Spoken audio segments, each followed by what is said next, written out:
안녕 친구들. 친구들 잘 지내고 있지요? 이번 한 주 어떻게 보냈는지 모르겠습니다. 선생님이 없는 학교에서 건강하게 재밌게 잘 보내고 있었나요?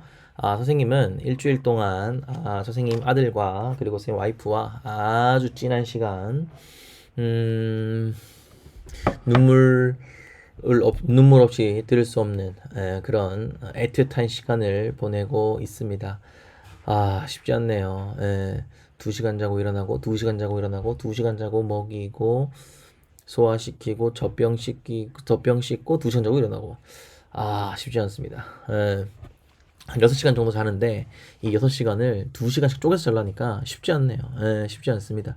에, 우리 친구들은, 여러분 선생님을 놀리는 걸 좋아하니까, 꽃이다! 이렇게 생각하는 친구들도 있을 수 있겠으나, 쉽지 않습니다. 그래서, 아무튼, 선생님이 없는 한 주 동안 우리 친구들, 재밌게 보내고 있는 것 같더라고요. 고래도 다녀오고, 그 다음에 카톡에 보니까 롯데월드 갈까 말까 수요조사도 하고 그러던데, 여러분들, 선생님이 중요한 이야기 한번 해주도록 하겠습니다.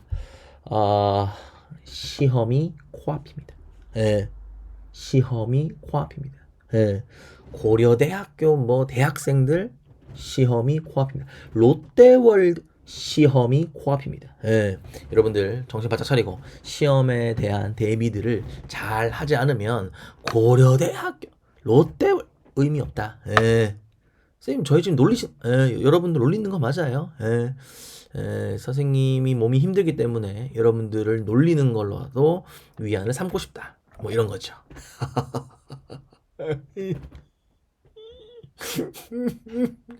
네, 쉽지 않습니다. 여러분들. 지금 이 영상은 아마 1반, 2반 친구들이 볼 거예요. 아름답게 영상을 하나 찍어가지고 1반, 2반, 3반, 4반 돌려보면 너무너무 좋았을 텐데 진도가 다 달라. 너무 달라. 1반, 2반도 너무 달라요. 그렇지만 3반, 4반은 너무 차이가 나기 때문에 선생님이 따로 영상을 찍었고 1반, 2반은 한 두세 줄 정도 차이가 나기 때문에 같이 영상을 찍습니다. 그런데 3반, 4반이랑 비교했을 때 진도 차이가 너무 많이 나가지고 선생님이 이 영상을 45분보다 더 길게 찍겠습니다. 그러면 이제 여러분들 수업은 45분인데 어떻게 할 거냐? 빨리 감기로 들으세요. 여러분들 지금이라도 빨리 일어나서 우리 3학년 1반 친구들 같은 경우에는 이제 1.5배속, 3학년 2반 친구들 같은 경우에는 2배속으로 들으라고. 선생님 말이 빠르기 때문에 2배속으로 들으면은 더 파이팅 있게 들릴 거예요. 자, 진도가 좀 느리기 때문에 요렇게 한번 해보도록 하겠습니다. 만약에 다 못 봤다? 그러면은 집에 가서 보세요. 그런 거지. 그런 거야. 시험이 코앞이다. 자, 그러면 지난 시간에 배웠던 내용들을 간단하게 복습 같은 거 할 시간 없고요. 바로 들어가 보도록 하겠습니다. 우리는 지금 우리 1반, 2반 친구들 뭐 배우고 있냐면은 후3국이 어떻게 통일되고 있느냐, 그 후3국의 통일 과정들을 아직까지 배우고 있더라고요. 선생님이 수업 시간에 잔소리 하느라고 또 헛소리 하느라고 진도를 못 나갔는데 어쩌겠어. 잔소리 하면서 헛소리 하면서 너희도 재밌었잖아. 즐거웠잖아. 그럼 된 거 아니니? 그러니까 자, 빠르게 우리 후삼국 통일 과정 간단하게 보고 마무리하고 본격적으로 고려로 한번 들어가 보도록 하겠습니다. 여러분들 진짜 거짓말 아니에요. 1.5배속, 2배속으로 들으세요. 다 못 들었어? 지금이라도 일어나서 빨리 배속 돌리세요.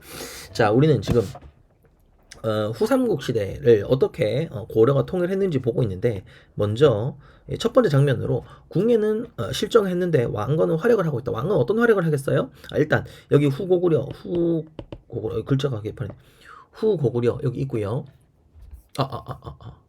전자칠판. 전자칠판을 준비했습니다. 뾰로롱. 네, 전자칠판이에요. 뾰로롱. 네, 전자칠판이에요. 자, 후고구려 궁예가 이렇게 있고요. 그 다음에 왕건이 어떻게 활약을 했습니까? 여기 후백제 지역의 금성 나주를 빼앗았다 왕건이. 그러면서 여기를 후고구려로 만들었다. 그래서 후백제를 이제 양사방으로 공격하는 그런 상황이 되었고, 여기는 신라가 있었고. 그런데 이제 왕건이는 이렇게 활약을 하고 있는데 궁예는 실정을 했다. 어떻게 실정을 했다? 나는 미륵이니라 관심법 이런 것들을 통해서 민심을 완전히 잃어버렸다. 그러고 난 다음에 두 번째 뭐 배웠습니까? 왕건이 궁예를 몰아내고 이제 왕이 되었고 바로 고려라는 나라를 건국했다. 왜 하필 나라 이름을 고려라고 지었다고요? 고구려를 계승한다라는 의미에서 고려라고 지었다. 그리고 수도를 원래는 철원에서 어디로 옮겼다? 왕건의 고향이었던 송악. 지금으로 말하면 송악이 어디라 그랬습니까? 개성이죠. 예. 그리고 그때 당시에 이제 후백제와 신라 이게 이제 고려가 된 거 아닙니까? 후백제와 신라 중에 이 나라랑은 친하게 지내고 신라는 어차피 지는 해니까 친하게 지내고 후백제랑은 적대적인 모습을 보였다. 그래서 후백제랑 어쩔 수 없이 싸울 수밖에 없었는데 대표적인 게 공산 전투 그리고 고창 전투 뭐 이런 것들이 있었다. 이렇게 이야기를 했습니다. 일반 친구들은 여기까지밖에 안 했죠. 그다음 일반 친구들 잘 들으세요. 일반 친구들은 뭐 빨리빨리 넘겨도 돼. 자, 그 뒤에 이제 본격적으로 이제 고려가 어떻게 통일을 하는지 이제 세 번째 장면입니다. 후삼국 통일이죠.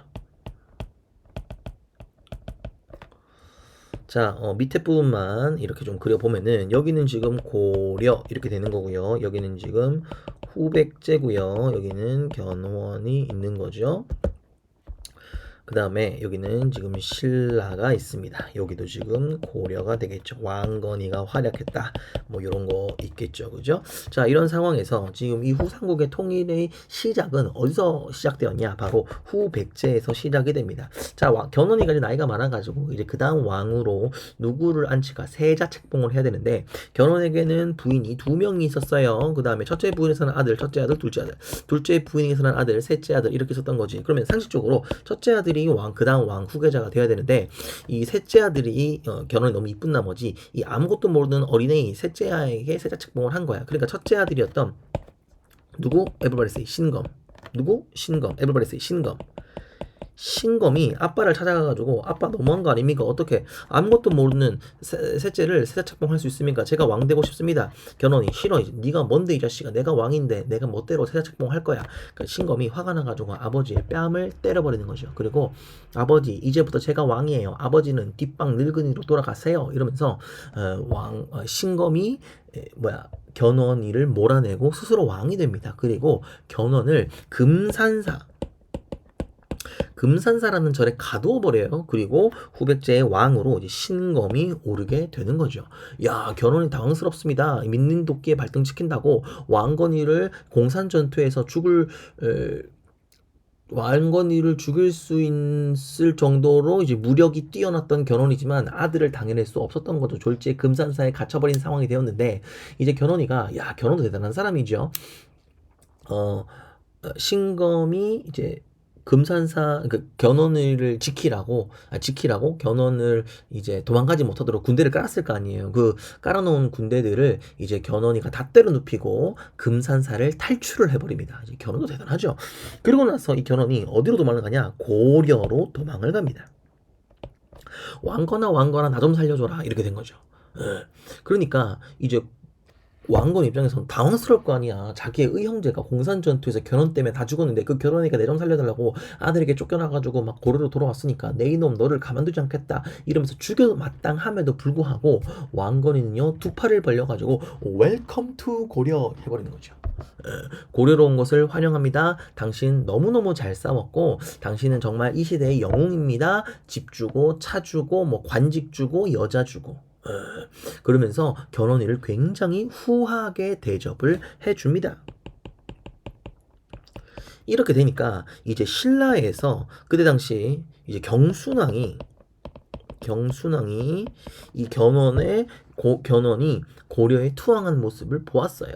이 경순왕은 좀 당황스럽죠? 왜 당황스럽습니까? 아니 나는 지금 신라라는 나라를 가지고 있는데 이 신라가 언제 망할지 모르겠다. 고려 아니면은 후백제에게 이 나라가 망할 것 같은데 일단 견훤이도 이제 항복을 하고 왕건에게 들어가니까 왕건이 집 주고 차 주고 관직 줬다고? 그러면 나도 집 주고 차 주고 관직 주세요 하면서 경순왕도 왕건에게 항복을 해버리죠. 그니까 왕건은 좀 당황스럽죠. 야, 너는 싸워보지도 않고 야, 이 비겁한 자식아 너를 가만두지 않겠다라고 해야 됨에도 불구하고 왕건이는 2팔 벌려서 웰컴 투 고려 해버리는 거죠.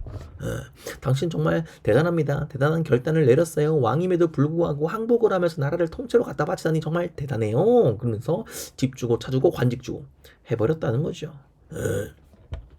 그리고 또 이 시기쯤에 발해가 멸망합니다. 발해가 결란족에게 멸망하거든요. 그래서 발해의 유민들도 왕건이가 웰컴 투 고려 이렇게 해버렸다는 거야. 지금 화살표가 어디로 모이고 있습니까? 왕건에게 지금 모이고 있습니다. 그 말은 지금 대세는 후백제 또는 신라가 아니라 고려다 이렇게 되는 거죠. 그러면서 결과적으로는 신검도 끝까지 왕건에게 투항을 하다가 결국 항복을 하게 되는 거죠. 그러면 이제 왕건 같으면은 너희가 왕건이라면 신검 너 끝까지 너 끝까지 나랑 싸웠겠지. 너 가만두지 않겠다라고 해야 됨에도 마땅함에도 불구하고 웰컴 투 고려 이제 와서라도 항복하니 참 다행입니다. 집 주고 차 주고 관직 주고 했다는 거죠. 그러니까 왕건이는요 표용력이 굉장히 대단하다. 어찌됐든 그러면서 후백제 신라 멸망시키면서 결과적으로는 고려라는 나라를 만들게 되더라. 후삼국을 통일하게 되더라 이런 겁니다. 후삼국 통일. 자, 고려가 후삼국을 통일했다는 의미는 뭐냐면 민족의 재통합의 의미가 있다. 이렇게 우리 교과서는 이야기하고 있어요. 자, 그리고 두 번째로는 정치 참여 세력의 확대다. 이렇게 이야기를 하고 있는데 이게 무슨 말이냐 하면 고려가 후삼국을 통일하고 난 다음에 이제 이 후삼국을 통일한 의의는 이 민족이 고려의 통일로 인해 민족이 재통합되었다 이렇게 이야기를 하고 있어. 여기에서 주목해야 될 단어가 바로 재통합입니다. 재통합이 무슨 말이에요? 다시 통합했다 이런 뜻이야. 그러니까 그 전에 한번 통합이 되었었고 고려 시대에 고려가 통일을 하면서 다시 통합이 되었다 이 말이거든요. 교과서로 보았을 때 교과서의 입장을 취했을 때 이건 재통합이 맞죠. 고려의 통일은 재통합이 맞죠. 왜냐하면 고려 이전에 이 나라가 한번 통일을 했잖아요. 어떤 나라가 통일을 했나요? 신라가 통일을 했죠. 물론 선생님은 신라 통일을 동의하지 않는다라고 이야기를 했지만 교과서는 신라 통일을 동의하고 있으니까 신라가 최초로 통일을 했고 최초로 우리 민족을 통합했고 그 다음에 후삼국으로 분열되었다가 고려 왕건이 다시 통합을 하더라 요 이야기를 하고 있는 거죠. 그리고 또 이 고려가 후삼국을 통일하면서 정치 참여 세력이 확대되었다. 이게 무슨 말이냐면 신라 시대에는 이제 골품제라 그래가지고 이제 진골, 성골, 육두품, 오두품, 사두품 이렇게 신분에 따라서 정치에 참여할 수 있는 세력이 있었고 정치에 참여할 수 없는 세력이 있었잖아요.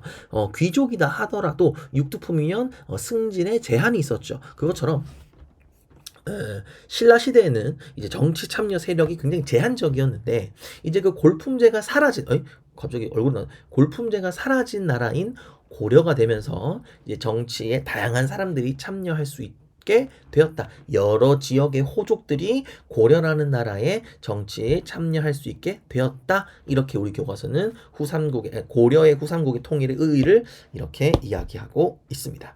좋습니다. 이렇게 우리는 후삼국에 대해서 한번 이야기를 해봤고요. 이제 본격적으로 고려에 대한 이야기를 한번 해보도록 하겠습니다. 고려에 대해서 이야기를 하기 이전에 고려라는 나라의 큰 테두리, 큰 그림을 먼저 그려놓고 시작하도록 할게요. 역사는 시대 구분이 가장 중요하다 이렇게 이야기를 했잖아요. 그죠? 그래서 남북국 시대 이후에 이제 고려 시대가 되었는데 이 고려 시대 안에서도 이제 선생님이 시기를 좀 구분할 거예요. 그래서 먼저 그 고려 시기의 큰 구분부터 먼저 보고 고려라는 500년의 역사를 좀 짧게 구분해보고 좀 세세한 고려의 역사를 들어가 보자 뭐 이런 거죠. 자, 918년에 고려가 건국되었고요. 노트 적으세요. 그 다음에 1392년에 고려가 멸망합니다. 고려가 멸망했다는 말은 조선이 건국됩니다. 이 말과 똑같죠. 그래서 약 500년 정도의 고려 역사가 있는데 이 500년의 고려 역사를 반으로 뚝 자르는 사건이 있으니 그게 바로 1170년에 무신정변 되겠어요. 혹시 몰라서 이야기를 해두는데 절대로 이러한 연도들은 외울 필요가 없습니다. 선생님 정도니까 외워두는 거고요. 외우고 싶으면 외우지도 마. 외우고 싶어도 외우지를 마. 그냥 내일 그 급식표나 외우세요. 이런 연도는 외우지 마세요. 자, 아무튼 자, 무신정변을 기점으로 고려 전기와 고려 후기로 나눌 수 있다. 이 고려 전기를 다시 두 개로, 고려 후기를 다시 두 개로 나눕니다. 그래서 고려는 총 4개의 시기로 구분할 수 있는데, 이 고려의 핵심 포인트는 뭐냐면 이 4개의 시기별로 정치를 주도했던 세력이 다 달라요. 그러니까 고려 1단계, 2단계, 3단계, 4단계의 단계를 거치면서 고려의 정치를 주도했던 세력이 다르다는 거야. 그럼 그 세력이 누군지, 그리고 그 세력들은 어떤 특징들을 가지고 있는지를 여러분들이 알아두는 게 고려의 핵심 포인트다, 이렇게 보실 수 있겠습니다. 자, 그러면 먼저 첫 번째 시기는 고려가 건국되고 난 다음에 고려가 건국되고 최초로 고려가 건국되자마자 이제 정치를 주도했던 세력이 누구였냐? Everybody say 지방호족 되겠습니다. 그러니까 신라를 멸망시킨 세력이 누굽니까? 지방호족이죠. 그리고 그 지방호족들 중 왕건과 그들을 따르는 지방호족들이 고려라는 나라를 세우게 된 거잖아요. 그러니까 고려 초기의 정치 주도 세력은 지방호족이다, 이렇게 볼 수 있는 겁니다. 그리고 이제 그 다음 시기에 정치 주도 세력은 누구였냐? 바로 everybody say 문벌귀족. 따라 해야 돼요, 여러분들. 문벌귀족 되겠습니다.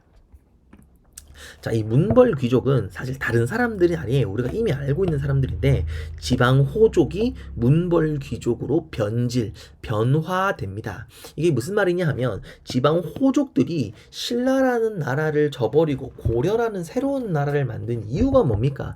야, 저 진골들은 자기들끼리만 헤쳐먹고 자기들끼리만 왕되고 지들끼리만 좋은 자리 다 해먹는 게 너무 싫어, 너무 화가 나. 그래서 우리는 골품제가 없는 새로운 나라를 만들 거야. 이게 지방호족이었죠. 그래서 만들어진 나라가 고려인데, 개구리가 올챙이적 생각하지 못한다고 지방 호족들이 권력을 잡아보니 이 권력의 맛이 아주 그냥 쏠쏠한 거야. 맛있는 거야. 그러니까 이 맛있는 거를 혼자 먹고 싶은 거야. 무슨 말이야? 지방 호족들도 진골들처럼 이 자기가 가지고 있는 권력을 나누어 주기 싫은 거야. 자기들끼리만 차지하고 싶은 거야. 그러면서 자기들끼리 결혼하고 자기들끼리 높은 관직에 오를 수 있는 시스템을 만듭니다. 그러면서 제일 처음에 뭔가 진취적이고 뭔가 고구려를 계승하려고 하고 뭔가 좀 능력 중심 사회를 주장하던 지방 호족들과는 달리, 이들의 후손들이 권력의 맛을 알아서 자기들끼리만 권력을 차지하고 싶어하는 세력들이 되었으니, 우리는 그 세력, 그 변질된 세력을 뭐라고 부른다? 문벌귀족이다, 이렇게 이야기를 한다는 거죠. 무슨 말인지 되나요? 그러니까 아빠가 고위공직자면 아들도 고위공직자, 그 아들도 고위공직자, 그러면서 그 집안 자체가 고위공직자 집안이 되는 거야. 그게 바로 뭐야? 진골이지. 진골과 뭐가 달라? 같은 거죠. 이러니까 그때 당시에 고려 사회가 제대로 됐겠냐고, 썩어 빠졌지. 제대로 돌아가지가 않죠. 자, 이런 상황에서 반기를 들고 일어난 사람들이 있었으니 그 사람들이 바로 무신들입니다. 무신들이 누굽니까? 장군이죠. 그러니까 고려의 장군들이, 야, 너희들 문신들, 문벌을 문신이라고도 부르거든요. 야, 너희 문신들 너무한 거 아니냐? 어떻게 니들끼리만 잘 먹고 잘 사냐? 니들끼리만 뭐 좋은 자리 차지하냐? 가만두지 않겠어? 하면서 무기를 들고 권력을 차지하게 되니 그 쿠데타를 우리는 무신정변이다, 이렇게 이야기를 해요. 그리고 나서 무신정변 이후에 권력을 잡은 사람들은 당연히 누굴까요? 무신들이죠. 장군들이죠. 이 쿠데타에 성공한 사람들이죠. 그리고 난 다음에 이 무신들의 시대에서 누가 이 고려로 쳐들어오냐 하면 원나라가 고려로 쳐들어옵니다. 이 원나라는 징기스칸의 후에 몽골족입니다. 몽골족. 징기스칸. 모르나요, 이 노래? 선생님 때는 굉장히 유행했던 노래인데 실패네요. 공감대 형성 실패. 뭐 어찌됐든 무신들이 권력을 잡고 있었는데, 그 무신들의 나라인 고려에 원나라 몽골족들이 침략해 들어왔다. 이때 이 몽골족들의 군사력이 엄청났거든요. 우리나라는 안 되죠. 그래서 결과적으로는 몽골에게 지배를 받는 시대가 됩니다. 몽골에게 지배를 받는 시대, 그러니까 쉽게 말하면 조선시대에 일본이 점령했던 시기를 우리는 뭐라고 불러요? 일제강점기라고 부르죠. 우리는 이 시기를 뭐라고 부르냐면 원간섭기 이렇게 부릅니다. 예. 그리고 일제강점기 때 권력을 잡은 사람들은 다 친일파죠. 일본과 친한 놈들이죠. 친일파. 그러면은 이 원간섭기에 권력을 잡은 사람들은 누굴까요? 친원파입니다. 원나라와 친한 사람들. 우리는 이 친원파를 어려운 말로 뭐라고 이야기를 하냐면 everybody say 권문세족. 권문세족 이렇게 이야기를 합니다. 그래서 친원파가 권력을 잡는 시대 권문세족 이렇게 되겠습니다. 자, 그래서 지방 호족의 시대, 문벌귀족의 시대, 무신의 시대, 권문세족의 시대 이렇게 우리가 볼 수 있는 것이지요. 자, 그러면 이 지방 호족의 시대에서는 우리가 뭘 배워야 되냐면 고려의 통치 체제 정비.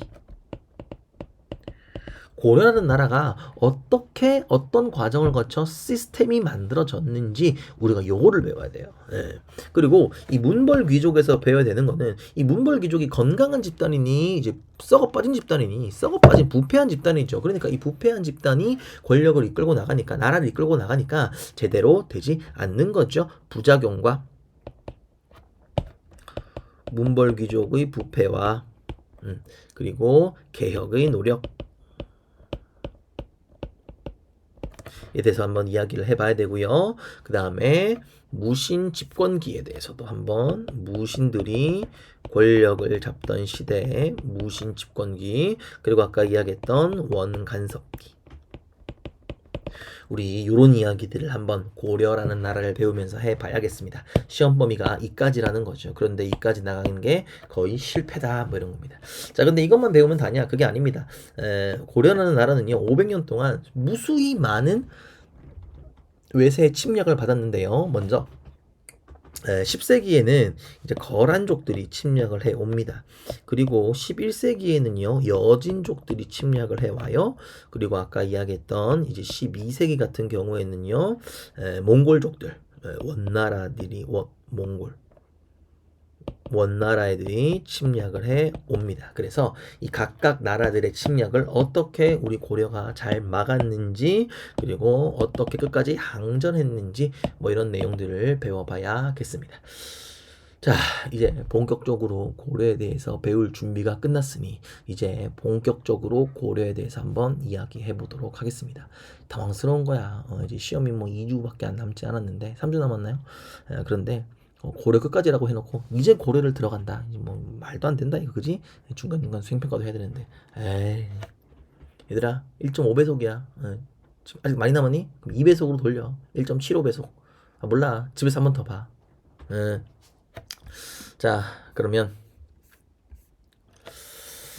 자, 본격적으로 이제 여기 통치체제의 정비, 지방 호족의 시대에 대해서 한번 이야기해 보도록 하겠습니다. 이 통치체제의 정비입니다. 고려라는 나라를 배우기에 앞서가지고 어떻게 고려가 만들어졌는지 후삼국의 통일에 대해서 배웠고 이제 본격적인 고려 통치체제의 정비에 대해서 한번 이야기를 해보도록 하겠습니다. 여기 핵심 포인트는 뭐냐면 어떤 왕이 어떤 업적들을 남겼냐 이게 포인트입니다. 왕의 이름과 왕의 업적들을 짝지어서 기억하는 게 포인트 되겠습니다. 자, 그러면 고려라는 나라가 가장 처음 만들어지고 어떻게 시스템을 갖췄는지 가장 먼저 배워야 되는 사람은 누굽니까? 바로 고려의 1대 왕이죠. 얘들아 고려의 1대 왕 누구니? 옳지, 태조 왕건이 되겠습니다. 진짜 호명은 태조고요. 고려의 태조, 조선의 태조 헷갈리니까 태조 왕건 진짜 이름도 같이 붙여 부릅니다. 조선의 태조는 태조 이승계 이렇게 붙여 부르는 거죠. 자, 왕건이가 왕이 되고 난 다음에 가장 먼저 해야 될 일이 있었어. 지난번에도 우리가 이야기를 했겠지만 왕건이가 혼자 잘나서 멈췄네요. 멈췄죠? 멈췄어요. 가끔씩 이러더라고요. 당황스럽습니다. 그러면은 어떻게 해야 될까요? 다시 해야 되죠. 그런데 선생님은 끊어서 하지 않죠. 왜 끊어서 안 합니까? 귀찮기 때문이지요. 얼굴이 나오기 싫은데 얼굴이 나왔네요. 민망하네요. 자, 아무튼 뭐 어디까지 했죠? 태조 왕건. 자, 태조가 왕이 되고 난 다음에 태조 혼자 잘나가지고 궁예를 쫓아낸 게 아니잖아요. 궁예가 완전 정신 나가가지고 여러 사람들이 불만이 있었고, 그리고 그들과 여러 지방 호족들과 함께 궁예를 내쫓았고, 그리고 그 여러 지방 호족들이 왕건 당신이 이제 수상이니까 이제 국무총리니까 이제 당신이 왕이 되세요. 해서 왕으로 추대받은 거죠. 그렇게 되면 어떻게 보면 태조는요 혼자 잘나서 왕이 된 게 아니라 지방 호족들과 함께 고려를 세웠고 그들 지방 호족의 대표 자격으로 왕이 오른 거야. 그러면 왕건이는 왕권이 강할까요? 약할까요? 약하죠. 지방 호족들의 생각에는 내가 왕건을 왕으로 세웠으니 내가 마음만 먹으면 왕건이를 왕으로 내려앉힐 수도 있다. 왕건을 왕에서 내려앉힐 수도 있다. 이런 생각을 하고 있을 수밖에 없는 거야. 그렇기 때문에 태조는요. 어떤 생각을 할 수밖에 없냐? 어떻게 하면 내가 호족들에게 호족들로부터 나의 왕 자리를 지킬 수 있지? 다시 말하면 호족들이 어떻게 나를 계속해서 왕으로 지지해 줄 수 있지? 이 고민을 할 수밖에 없는 거야. 무슨 말인지 이해되니? 호족들의 지지가 없으면 내가 왕의 자리에 오를 수가 없었어. 그렇기 때문에 어떻게 호족들에게 잘 보일 수 있을까? 요거 생각해야 되고요. 또 자기가 명색이 왕인데 잘 보이기만 하면 됩니까? 안 되죠. 그래도 왕의 권한이 올라가기는 해야 된단 말이야. 그래서 때로는 호족들에게 어떻게 하면 잘 보일 수 있을까? 고민해야 되는 거고, 또 때로는 어떻게 하면 호족들을 이제 좀 매몰차게, 호족들과 왕인 나는 달라, 이러한 정책들, 어떻게 보면 당근과 채찍 정책을 적절하게 사용하는 게 왕건의 숙제였다, 이렇게 볼 수 있는 거죠. 사실 이 당근과 채찍은요 선생님들도 굉장히 잘 써야 됩니다. 사실 뭐 학생들과 선생님들과의 관계가 흐트러지면은 굉장히 힘들거든요. 선생님도 힘들어요. 수업하는 것도 힘들고 생활지도 하는 것도 힘들어요. 그렇기 때문에 때로는 학생들한테 굉장히 얘들아 재밌지, 즐겁지, 우쭈쭈, 이것도 필요해. 근데 너무 우쭈쭈만 해주면은 막 애들 막 머리 위로 기어 오른다니까, 지 멋대로 막 체육복 입고 돌아다닌다니까. 그러면 안 되잖아. 야 임마 너희들이 이렇게 해야지. 엿! 뭐 이런 거 필요하다고. 우쭈쭈 엿! 이런 게 필요하다고. 당근과 채찍. 왕건도 마찬가지. 호족들에게 당근과 채찍 필요하다고. 선생님도 이제 당근과 채찍을 좀 잘 적절하게 활용하고 싶은데 잘 안 되는 것 같아. 힘들어 어려워. 바쁘다 바빠 현대사회 시간 싸움인데 또 헛소리를 하기 시작했네요. 이제 빨리빨리 가겠습니다. 자, 아무튼 왕건이는 호족들을 어떻게 상대할 것인가, 호족 정책이 핵심 키 포인트였다. 그러면 이 키포인트에 해당 뭐라 그랬어? 당근과 채찍, 때로는 우쭈쭈, 때로는 엿, 이게 필요하다는 거죠. 노트. 그래서 왕건이는 호족 정책을 어떻게 했냐? 먼저 첫 번째 당근입니다. 당근으로는요, 여러분들 반란 일으키지 마세요. 제가 계속 왕할 수 있도록 왕에서 저를 내쫓지 마세요. 이거 해야 된다고. 이거를 하려면 어떻게 하면 지방에 있는 호족들이 나를 좋아할 수 있을까? 나를 왕으로부터 내쫓지 않을까? 이거를 고민하다 보니 이런 생각을 왕건이 하는 거야. 지방 호족들과 가족이 되면 되겠구나. 가장 믿을 수 있는 게 누구니? 가족이죠. 그러니까 내 가족이 왕인데 그 왕을 내쫓을 수가 없는 거야. 그러니까 지방 호족들과 내가 가족이 되면 되겠구나, 이런 생각을 하는 거야. 새로운 가족을 만들 수 있는 가장 쉬운 방법이 뭐니? 딴딴따단 웨딩 마치죠. 결혼 정책입니다. 좀 어려운 말로 혼인 정책이죠. 다시 말하면 결혼을 하면 가족이 되잖아. 그러니까 지방 호족들과 자기의 가족이 돼버리는 거야. 결혼시킨다는 거죠. 어떻게 결혼시켜요? 자기와 지방 호족의 딸을 결혼하는 거야. 지방 호족의 딸과 자기가 결혼하는 거야. 근데 지방 호족이 한둘이겠냐고. 엄청나게 많잖아요. 그죠? 유력한 지방 호족들의 딸과 다 결혼을 합니다. 그래서 왕건의 와이프가 30명이 넘었대요. 뭐 33명인가 막 그랬다 그래. 대박이죠. 하루에 한 부인씩 자도 한 달, 첫 번째 부인에게 첫 번째 부인 집에 돌아오려면은 한 달이 지나는 거야. 대단하죠. 결혼하는 게 그렇게 좋았을까? 뭐 잘 모르겠습니다. 아무튼 통일 정책으로 지방 호족들을 달래려 했다. 근데 이런 경우가 있어요. 어떤 지방 호족은요, 저 사람이랑 내가 가족을 맺어야 되는데 저 지방 호족은 딸이 없어. 딸이 없으면 어떡해? 결혼을 못 하잖아. 아들이랑 결혼해? 그 너무 급진적이죠? 예, 그래서 아들이랑 결혼하진 않고요. 그래도 그 아들만 있는 지방 호족들도 이제 가족이 되게 하기 위해서 어떻게 했냐? 성씨를 하사합니다. 성씨가 뭡니까? 조창대, 나 조씨. 너들 이름 있잖아요. 그 성을 내려줬다는 거야. 그러니까, 왕의 성을 너희들도 같이 쓰자. 이렇게 되는 거죠. 왕의 성을 같이 쓰면 왕과 한 가족이 되는 거야. 근데 본의 아니게 태조의 성이 뭡니까? 왕씨예요. 예, 그러니까 아들만 있는 지방 호족의 성을 왕씨로 바꾸는 거야. 그러니까 내가 조청대인데 왕창대로 바꾸는 거죠. 왕연희, 왕가영, 왕자희, 왕승아, 너무 우리 반 친구들만 얘기했나요? 왕지현, 이렇게 바꾸는 거야. 왕경민, 그러니까 뭐든지 다 이제 왕희서, 그러니까 뭐 이것처럼 약간 왕씨를 붙이면 다 이상해. 아무튼 뭐 그렇습니다. 네. 아무튼 왕씨의 성을 하사하면서 우리 같이 가족이 되자 이렇게 되는 거죠. 그러니까 지방 호족들이 우리는 같은 한 가족이니까 반란을 일으키지 않는 거야. 왕에서 쫓아내지 않는 거야. 굉장히 좋은 당근 정책이 되는 거죠. 됐나요? 자, 그다음 당근만 주면 안 된다 그랬어요. 때로는 이런 근엄한 모습을 보여줘야 됩니다. 호족과 왕은 달라. 채찍 정책이 필요하다 그랬어. 채찍 정책으로 두 가지가 있는데 첫 번째가 사심관제도, 두 번째가 기인제도 되겠습니다. 사심관제도와 기인제도인데요. 이 사심관제도는 뭐냐면 이 사심관이라는 게 그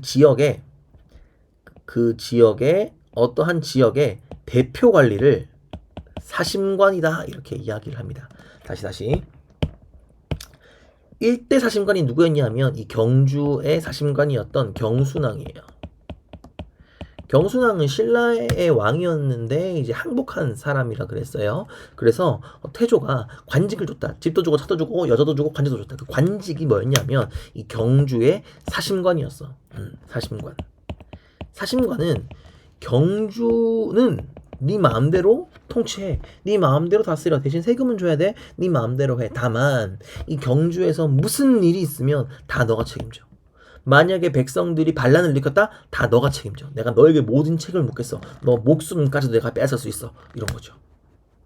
어떻게 보면은 굉장한 권리를 줬지만 그에 따르는 막강한 책임까지 준 거다. 사심관제도.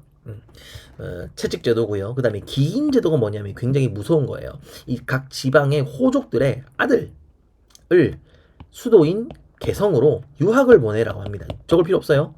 유학을 보내라고 합니다. 그러면은 이 왕건이 살고 있는 이 개성에 각 지역의 지방 호족들의 아들들이 이제 유학을 다니고 있겠죠. 그러니까 뭐 거기서 공부를 하고 있겠죠. 그런데 만약에 이 나주에서 광주에서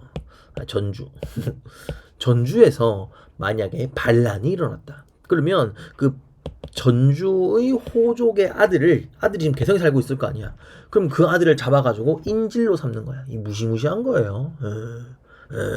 이 인질로 삼는 제도가 바로 이 기인제도였다. 그러니까 굉장히 무시무시한 제도, 사심관제도, 기인제도, 채찍정책 이렇게 있었다. 그래서 왕건이는 때로는 우쭈쭈, 때로는 에잇, 이것들을 굉장히 잘 쓴 왕이었다. 이렇게 우리가 볼 수가 있는 거죠. 그 다음 두 번째,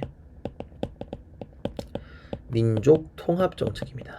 아까 지난 시간에도 아까도 이야기했지만 왕건은요 웰컴 투 고려, 엄청나게 많은 사람들을 포용하는 사람이었어요. 그래서 고려라는 나라로 통일을 했음에도 불구하고 옛날에 고구려에 살던 사람, 옛날에 백제에 살던 사람, 옛날에는 신라에 살던 사람, 옛날에는 발해에 살던 사람, 모든 사람들을 같은 민족이니까 포용해주는 정책을 사용합니다. 그러니까 차별 없이 우리는 같은 한 민족이야, 이런 정책들을 썼다는 것이죠. 그리고 세 번째, 민족 통합보다 더 중요한 정책입니다. Everybody say 북진 정책.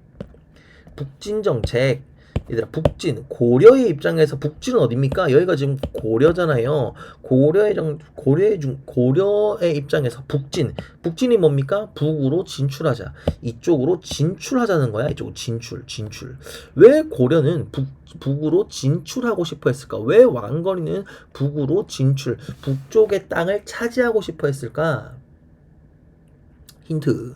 고려라는 나라를 왜 이름을 고려라고 지었다고 했죠? 어느 나라를 계승하기 위해서? 그렇지. 고구려를 계승하기 위해서. 그러니까 왕건의 입장은 말로만 계승한다고 하지 말고 실제로 고구려가 차지하고 있는 영토를 빼앗아야 되는 거 아니냐, 되찾아야 되는 거 아니냐, 이런 생각을 가지고 있었다는 거죠. 그러면서 이제 고구려의 옛 땅을 다시 회복하기 위해 엄청난 많은 노력을 기울입니다. 어떤 노력을 기울였냐? 먼저 고구려의 정기를 이어받기 위해 고구려의 옛 수도였던, 고구려의 마지막 수도가 어디니 얘들아? 평양. 그렇지. 평양을 서경이라고, 서쪽에 있는 수도, 이렇게 이름을 붙입니다. 그래서 이 서경을 굉장히 중요하게 생각했어요. 그래서 왕건이가 자기가 죽으면서 이제 아들들에게 이제 유언을 남겼을 거 아니야. 서경에 1년에 무조건 60일인가 100일 이상은 머물러라, 이렇게 이야기를 했어요. 그러니까 뭐 궁궐에 이제 개성에 머무르지 말고 60일이나 100일 정도에는 너희가 서경에, 평양에 머무르면서 고구려의 정기, 우리가 고구려 땅을 되찾아야 돼, 이런 생각들을 해라, 뭐 이런 거죠. 자, 그다음 두 번째, 거란을 굉장히 싫어합니다. 거란 배척이죠. 거란 애들이 무슨 잘못을 했길래 왜 배척을 했을까? 얘들아, 거란 애들은 어느 나라를 멸망시켰니? 발해를 멸망시켰어. 이 발해는 어느 나라를 계승한 국가야? 고구려를 계승한 국가야. 그러니까 고구려를 계승한 발해를 멸망시킨 거란을 엄청나게 싫어했다, 이런 겁니다. 왕건이가 얼마나 거란을 싫어했는지를 보여주는 사건이 있는데 바로 만부교 사건이라는 거예요. 이 고려 후삼국을 이제 왕건이가 이제 고려로 통일을 하고 난 다음에 이제 그 위쪽 지방에 있던 발해를 멸망시켰던 이제 거란족들이 이제, 야 고려, 너 이제 우리 이웃 나라가 되었구나, 축하해, 왕건아 축하해, 축하 선물이야 하면서 낙타를 30마리를 선물로 줬어요. 얘들, 낙타는 굉장히 귀했습니다. 우리나라에 낙타가 없잖아요. 그러니까 귀한 거야. 그러니까 이 낙타 30마리를 이제 거란 애들이 선물로 줬는데, 왕건이가 그 선물을, 낙타를 받자마자 저놈들 바로 궁궐로 데려오지 말고 만부교라는 다리에 묶어서 말려 죽여라, 이러면서 음식도 안 주고 밥도 안 주고 물도 안 주고 꼴딱 말려 죽여버립니다. 이게 바로 그 유명한 만부교 사건이야. 네. 선생님 너무 잔인해요. 왕건 너무 심한 거 아니에요? 이렇게 생각할 수 있어요. 아니, 그 거란이 아무리 싫어도 그렇지, 어떻게, 그 동물이 무슨 죄가 있어? 이렇게 생각할 수가 있어요. 그런데 여러분들, 이 생각을 한번 해봐야 돼. 지금은 뭐 동물 인권에 대한 이야기들이 많이 이어지게 되고 있지만, 그때 당시에는요, 같은 사람이었던 노비들도 물건처럼 다루던 때였어. 그러니까 동물들은 뭐 더 심하지. 동물의 인권은 뭐 있을 수가 없어. 그것도 이렇게 생각을 해보라고. 초등학교 때, 혹시 너 초등학교 때 그런 친구 있었는지 모르겠다. 막 코 찔찔 흘리면서, 막 침 질질 흘리면서, 막 머리 빡빡 밀고, 머리 빡빡인 사람 더 있나요? 코 질질 흘리면서 막 코 닦고 막 이런 친구 있었는지 모르겠네요. 그런 친구가 갑자기 화이트데이 날, 4월 14일인가요? 3월 14일인가 몰라. 그 화이트데이 날 갑자기 너희들에게 코를 마시면서 너희들에게 사탕을 주고, 누구야 좋아해, 이러면서 사탕을 주고 간 거야. 그럼 여러분들 그 사탕 어떡할 거야? 이 사탕이 뭐가 죄야? 그리고 사탕을 뜯어가지고 잘 먹게 고마워. 사탕을 먹을 지금 며칠이나 되겠냐고. 달아 하면서 이 사탕을 바로 쓰레기통에 버리겠죠. 그렇게 생각을 해야 돼. 그러니까 거란 애들은 코 찔찔이 고려야 좋아해, 낙타를 선물 줬는데 달아, 말려주고, 이렇게 되는 거죠. 그만큼 왕건이는 거란을 싫어했다. 자, 아무튼 뭐 서경도 중시하고 거란을 배척하면서 북쪽으로 고구려의 옛 땅을 차지하고 싶었던 왕건은요, 왕건이 죽을 때 영토를 실제로 넓힙니다. 예. 원래는 얘들아 고려라는 그럴 필요 없습니다. 고려라는 나라가 뭐 우리나라가 왜 이렇게 생겼어? 뭐 아무튼 고려라는 나라는 이제 고려가 시작될 때만 해도 대동강 이남까지만 고려였거든요. 그런데 왕건이 북진 정책을 지속적으로 시행하면서 대동강 바로 위에 청천강이라고 있어요. 그리고 이 움푹 들어간 데가 영흥만이야.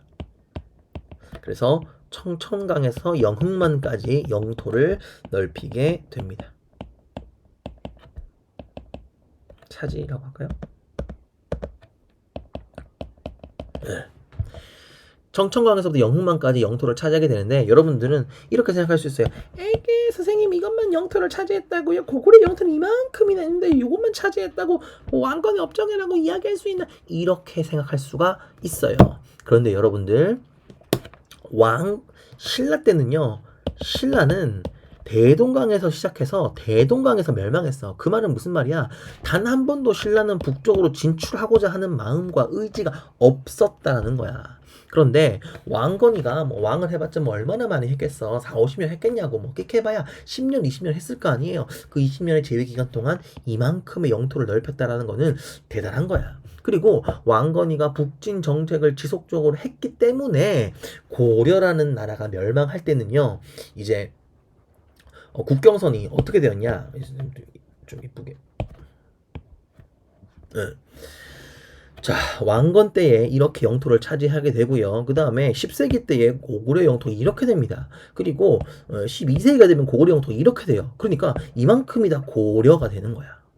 그러니까 신라 때는 단 한 번도 변하지 않았던 국경선이 북진 정책을 추진했던 왕건의 후예들이 왕을 하면서 영토가 계속 넓혀져 나갔다. 그리고 마지막 세종대왕 때에 사군 육진을 개척하면서 지금 우리나라의 국경선이 완성되었다. 이렇게 되는 거죠. 됐나요? 이거는 세계 선생님 이거밖에 안 돼요. 이렇게 생각하기 쉽지만 굉장히 큰 의미가 있다. 이렇게 우리가 보셔야 되겠습니다.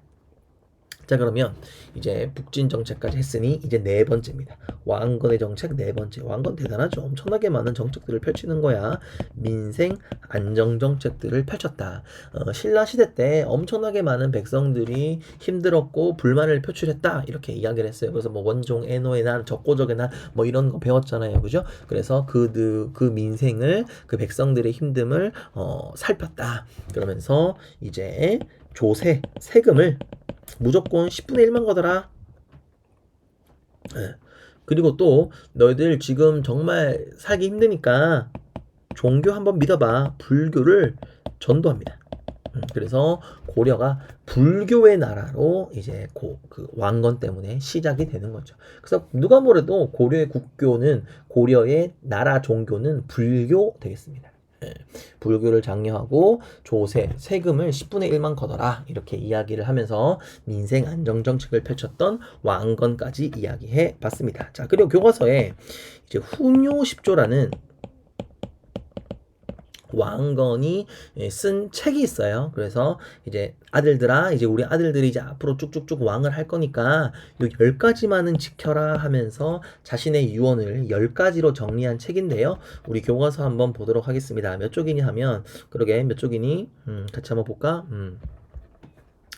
몇 쪽이냐 하면 아이패드가 스팀 아이패드 굉장히 느려. 좀 사주겠니? 좀 새 것도 좀 사주라. 78쪽. 78쪽에 생각을 키워요. 자료 1번입니다. 훈요 10조입니다. 불교의 힘으로 나라를 세웠으므로 불교 장려하는 모습 볼 수 있고요. 풍수지리 장려하는 모습 볼 수 있고요. 그 다음에 중국의 풍습은 억지로 따르지 말고, 즉 중국을 굳이 따를 필요 없어. 굉장히 자주적인 모습, 고구려를 잇는 모습 볼 수 있죠. 그 다음에 거란의 언어와 풍습은 다르므로 거란 놈들 본받지 마. 거란을 배척하는 모습 볼 수 있습니다. 그 다음 서경을 중요시할 것, 평양을 중요하게 생각할 것, 북진 정책 볼 수 있고요. 그 다음에 부처 연등회와 팔관회, 그러니까 뭐 불교 장려하는 모습 볼 수 있고요. 그다음 관리들 녹봉을 함부로 가감하지 말고 농민들의 부담을 가볍게 할 것. 그러니까 농민들한테 민생 안정 정책 펼쳐라. 이런 내용들을 이제 태조가 자신의 유언으로 10가지로 정리했다. 훈요 10조 이런 이야기까지 우리가 해봤습니다. 자, 그러면 이제 왕 두 사람만 더 배우고 마치도록 하겠습니다. 지금 선생님의 타임라인으로는 45분 정도 되는데 여러분들은 지금 빨리 감기 하고 있죠? 빨리 1.5배속, 2배속으로 해서 빠르게 들을 수 있도록 하면 좋겠습니다. 자, 두 번째 왕입니다. 바로 광종입니다. 자, 광종은 재밌는 게 왕건의 아들이에요. 그러니까 고려의 1대 왕이 태조면 왕건이면 이제 2대 왕이 광종인가 이렇게 생각하기 쉬운데 광종은요 4대 왕입니다. 그러니까 2대 왕과 3대 왕이 있고 그 다음에 이제 4대 왕이 광종이 되는 거야. 무슨 말이냐 하면 생각을 해봐. 아까 선생님이 얘기했지. 태조 왕건은요 결혼을 엄청나게 많이 했어. 30명 이상의 와이프가 있었어. 그러면 그들의 아들이 얼마나 많았겠냐고. 아들이 29명인가 있었다 그래요. 근데 그 다음 왕이 당연히 이제 첫째 아들이 되어야 됨에도 마땅함에도 불구하고 생각을 해봐. 지금 각각의 집안이 그 부인 집안이 다 난다 긴다 하는 집안 호족들이라니까.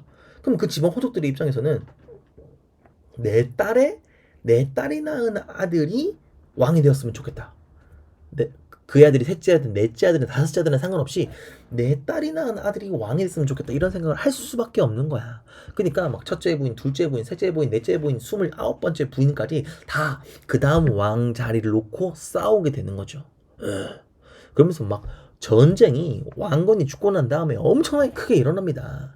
그러면서 뭐 두 번째 왕, 세 번째 왕이 왕 위에 올랐지만 전쟁 때문에 제대로 된 왕 노릇을 하지 못했어요. 그러다가 결국 이제 광종이 왕건의 5번째 아들인가 뭐 그럴 거예요. 아무튼 뭐 첫째 아들, 둘째 아들도 아닌데 아무튼 뭐 5번째 아들인가 4번째 아들인가 그런데 아무튼 그 아들이 이제 4번째 임금이 올랐으니 그 사람이 바로 광종이다 이렇게 되는 거야. 근데 광종이라는 인물은 굉장히 재밌습니다. 키가 일단 굉장히 커요. 그리고 약간 좀 몸이 좀 둔했다. 키가 굉장히 크고 약간 좀 뚱뚱했다 그래요. 그래서 약간 광종이 제일 처음에 왕이 되고 난 다음에 지방 호족들이 좀 마음에 안 들었겠죠. 내 아들이 왕 돼야 되는데 이 광종 저 자식이 왕 돼가지고 좀 짜증나네, 열받네 이렇게 생각을 했는데 광종이 하는 짓이 그냥 좀 볼만해. 무슨 말이냐면 지방 호족들을 귀찮게 하진 않는 거야. 오히려 지방 호족들에게 잘 대해주는 거야. 약간 좀 멍청해 보이는 거야. 그래서 광종을 좀 잘 구워 삶으면, 광종을 좀 잘 조종하면 자기에게 이득이 많을 것 같은 거야. 제일 처음에 광종이요. 여러분들 우리 지방 호족들 잠깐만 좀 모여주세요. 아니 여러분들이 요구사항이 많아서 여러분들에게 월급을 좀 더 주기로 했어요. 땅 막 나눠주고. 여러분들의 요구사항이 많아서 여러분들에게 곡식을 좀 나눠주기로 해서 돈 막 나눠주고 이러는 거야. 그러다 보니 이 호족들이 좋은 거야. 기분 좋은 거야. 이 광종이 뭐 지가 이렇게 하자 저렇게 하자 얘기는 안 하고 호족들이 하자는데 다 따라와 주니까 야 광종 좀 괜찮네. 이제 뭐 굳이 광종을 죽일 필요 없겠다 이런 생각을 했던 거지. 근데 갑자기 광종이 다시 지방 호족들을 모읍니다. 여러분들, 있잖아요. 여러분들이 해달라는 대로 제가 다 해줬는데요. 그러다 보니, 이제 나라의 국고가 다 떨어졌어요. 국고가 뭡니까, 여러분? 바로 세금이죠. 돈이 다 떨어졌어요. 그래서 여러분들에게 부탁이 있어요. 제가 이제 여러분들에게 조금 더 많은 돈과 땅을 나누어 주기 위해서는 세금을 좀 더 걷어야 되는데, 우리 아버지가 우리 왕건께서 세금은 10분의 1만 걷으라고 하셨거든요. 그래서 돈을 더 걷기는 힘들답니다. 그래서 그래도 세금을 더 많이 걷기 위해서 제가 방법을 하나 생각을 해봤는데요. 노비들은 지금 세금을 내지 않고 있어요. 그래서 노비들을 이제 양민으로 자유인으로 좀 풀어주면 그들이 세금을 낼 수 있고 그러면 국고가 조금 더 넉넉해질 것 같아요. 그래서 불법적으로 노비가 된 사람들이 있으면 그 노비를 좀 풀어줘서 그들이 자유인이 돼서 그들이 세금을 내게 하면 좀 어떨까요? 이 이야기를 했다는 거죠. 선생님이 좀 여러 가지 좀 이야기를 좀 풀어 했는데 교과서는 그냥 이렇게 이야기하고 있어요. 광종이 everybody say 노비안검법을 실시했다 이렇게 되는 거야. 노비안검법이 뭡니까? 노비들을 검사해서 불법적으로 노비가 된 사람이 있으면 풀어주는 법이 바로 노비안검법입니다. 여러분 어때요? 이 이야기를 들으니까 여러분들이 지방 호족이야. 그러면은 노비안검법에 동의했을 것 같아? 비동의했을 것 같아? 동의하죠. 왜냐하면은 노비를 좀 풀어주면 내가 월급 더 준다잖아. 돈 더 준다잖아. 그러니까 나 같아도 월급 노비 좀 풀어주겠다. 자기들이 가지고 있는 노비들을 좀 불법적으로 노비가 된 사람이 좀 풀어준 거예요. 그리고 이제 좀 노비들을 좀 풀어줬다 싶으니까 몇 달 뒤에 다시 광종이 호족들을 소집합니다. 여러분들 있잖아요. 여러분들 덕분에 세금이 막 모이고 있어서 너무 감사해요. 그런데 제가 다시 하나만 더 제안을 할게요. 여러분들은 지금 아무런 능력도 없이 지금 관리가 되고 있지요? 그래서 이제 여러분들을 더 해고시키고 여러분들의 빈자리를 메울 수 있는 관리들을 시험을 봐서 뽑을 거예요. 이렇게 딱 해버리는 거죠. 다시 시험을 봐서 관리를 뽑겠다.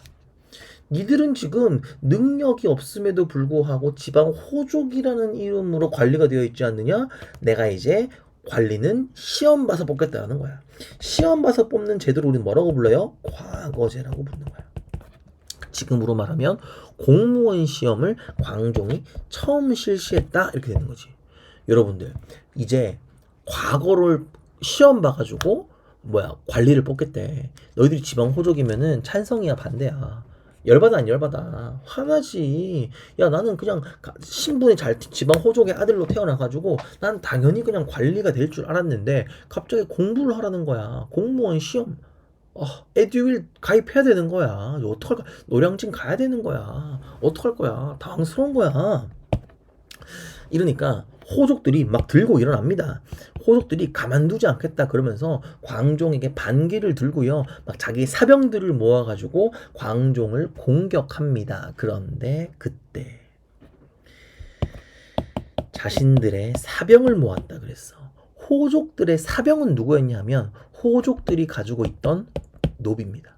그러니까 노비들을 모아가지고 광종에게 대들어야 되는데 노비가 있어요 없어요? 노비의 숫자가 확연히 줄어들었어. 왜? 노비안검법으로 노비들을 많이 풀어줬거든. 그러니까 그 호족들이 군사를 일으키려고 했지만 또는 군사를 일으켰지만 그 수가 작다, 영향력이 미비했다 이렇게 되는 거죠. 그리고 광종의 입장에서는 그 호족들의 반란을 충분히 진압할 수 있던 거야. 그리고 반란이 있었던 그 호족들을 하나둘 죽여버리고 숙청시키는 거죠. 그러면서 자신의 말을 듣지 않는 호족들을 쳐내기 시작합니다. 얘들아 어때? 이게 광송이야. This is 광송. 대박이죠. 그러니까 처음에 멍청한 짓 한 거야. 무시무시하지 않냐? 그래서 광종 하면요. 사실 이 노비안건법은 이 과거제를 위한 호족을 숙청하기 위한 또 궁극적으로 이야기하면 왕권을 강화하기 위한 하나의 포석이었던 거죠. 그래서 광종하면 왕권 강화 생각이 나야 됩니다. 그리고 광종은 한 걸음 더 나아가서 나를 이제 왕이라고 부르지 말고 나를 이제 뭐라고 불러라? 황제라고 불러라. 대박이죠. 그리고 이제 우리는 중국의 연호가 아니라 독자적인 연호를 사용하겠다. 그 연호가 광덕 또는 준풍이라는 연호를 사용하겠다. 이렇게 되는 거죠. 대박이죠. 광종이야. 무시무시하지. 대박입니다. 그리고 나서 이제 세 번째 우리가 기억해야 되는 왕이 등장하니 그 사람이 바로 성종 되겠어요. 자, 성종은 완성했다 그래서 이름을 성종이라고 붙이는데 뭘 완성했냐? 통치 체제를 완성한 왕입니다. 그러니까 지금 우리는 고려의 통치 체제에 대해서 배우고 있는데 통치 체제가 고려의 통치 체제가 성종이 완성했다. 다시 말하면 성종까지만 배우면 이 통치 체제에 대한 단원이 끝난다. 이렇게 되는 거죠. 됐나요?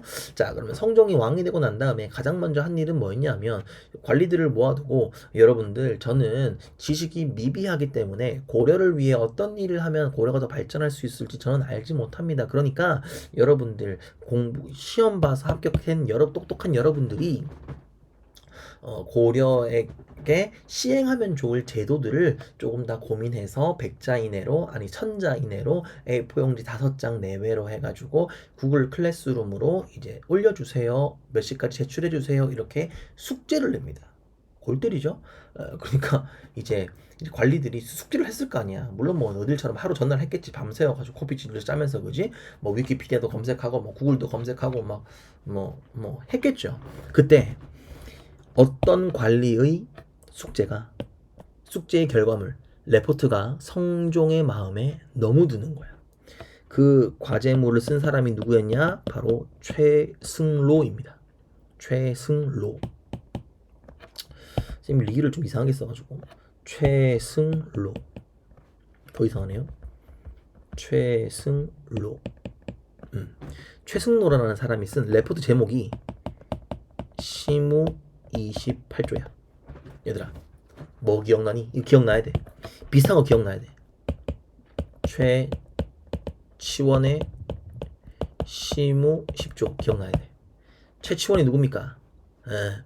진상여왕 때에 원래 중국에서 굉장히 잘 나가던 육두품이었는데 진상여왕에게 이 10가지를 좀 했으면 좋겠어요 제안을 했다가 산신령이 되었다는 그 최치원 기억나니? 그 최치원의 후손입니다. 경주 최씨. 최치원은 시무 10조, 최승로는 시무 28조. 이 28개는 좀 지켜주셨으면 좋겠습니다. 성종님. 이렇게 이야기를 한 거예요. 되게 재밌는 건 뭐냐면 지금 이 성종이 있는 나라는 고려잖아요. 고려는 얘들아 불교의 국가라 그랬어. I love 불교야. 그런데 이 최승로는요 유학자입니다. 다시 말하면 유교를 공부한 사람이야. 유학을 공부한 사람이야. 그러니까 이 시무 28조에는 무슨 내용이 담겨져 있겠어? 불교보다는 유학의 내용을 고려해서 나라를 다스려 주세요. 이런 내용이 있었다는 거야. 그런데 이거를 성종이 뭐 했다는 거야? 수용했다는 거야. 다시 말하면 성종이 통치 체제를 완성할 때에 최승로의 시무 28조를 보고 그 내용들을 수용했기 때문에 성종이 완성시킨 통치 체제는 유교 정치 사상이 들어있다. 그리고 유교를 중심으로 한 통치 이념이 담겨있다. 이렇게 볼 수 있는 거야. 무슨 말인지 되니? 그러니까 좀 재밌는 거야.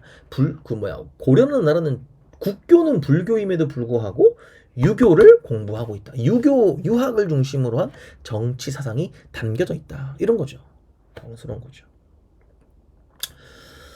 자, 그래서 성종 같은 경우에는 이제 요 최승로의 시무 28조를 받아들여 가지고 통치 체제를 마련하고 그리고 유학의 이념에 따라 지방관을 파견했다. 요까지 됐습니다. 그래서 통치체제 정비 왕건과 광종, 성종 요까지 우리 한번 알아봤습니다. 선생님 러닝타임으로는 지금 한 60분 정도 됐는데요. 1.5배속 정도로 들었으면은 뭐 충분히 1.25도 다 들었나요? 뭐 어쨌든 수고 많았고요. 혹시 못 들은 친구들 있으면은 구글 클래스룸에 계속 올려놓을 거니까 계속해서 반복적으로 수업 들으시면 좋겠습니다. 이제 다음 주에 학교에서 만나도록 하겠습니다. 얘들아 안녕!